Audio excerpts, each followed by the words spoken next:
நேற்றைய தினம் மே மாதம் 2ஆம் தேதி நள்ளிரவு முதல் எரிபொருட்களினுடைய புதிதாக விலைகள் அதிகரிக்கப்பட்டு மக்களுக்கு அதிர்ச்சி ஏற்படுத்தக்கூடியதான ஒரு செய்தி வெளியாகி இருக்கிறது. அதன்படி முதலாவதாக ஆட்டோ டீசல் ஒன்றினுடைய விலை 10 ரூபாவால் அதிகரிக்கப்பட்டு அதனுடைய புதிய விலை 392 ரூபாவாக அதிகரித்திருக்கிறது. இரண்டாவதாக சூப்பர் டீசலினுடைய விலை 15 ரூபாவால் அதிகரிக்கப்பட்டு அதனுடைய புதிய விலை 458 ரூபாவாக அதிகரித்திருக்கிறது.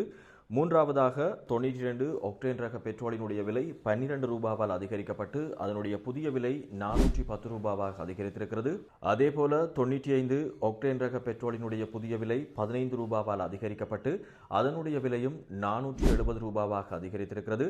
அதேபோல மண்ணெண்ணெயினுடைய விலை 10 ரூபாவால் அதிகரிக்கப்பட்டு அதனுடைய புதிய விலையும் 265 ரூபாவாக அதிகரிக்கப்பட்டிருக்கின்றது. எனவே நேற்றைய தினம் மே மாதம் 2ஆம் தேதி நள்ளிரவு முதல் இன்று முதல் இந்த புதிய விலைகள் அமுல்படுத்தப்படும் என்பதாகத்தான் அறிவிக்கப்பட்டிருக்கின்றது. எனவே சிலருக்கு இந்த எரிபொருள் விலை அதிகரிப்பு தொடர்பிலான விடயங்கள் தெரிந்திருக்கலாம். தெரியாதவர்களுக்கு முடிந்தவரை நீங்களும் பகிர்ந்து கொள்ளுங்கள். அதேபோல உங்களுடைய சமூக ஊடகங்களுக்கும் பகிர்ந்து கொள்ளுங்கள். மற்றவர்களும் அறிந்து கொள்ளக்கூடியதாக இருக்கும். நன்றி உறவுகள்.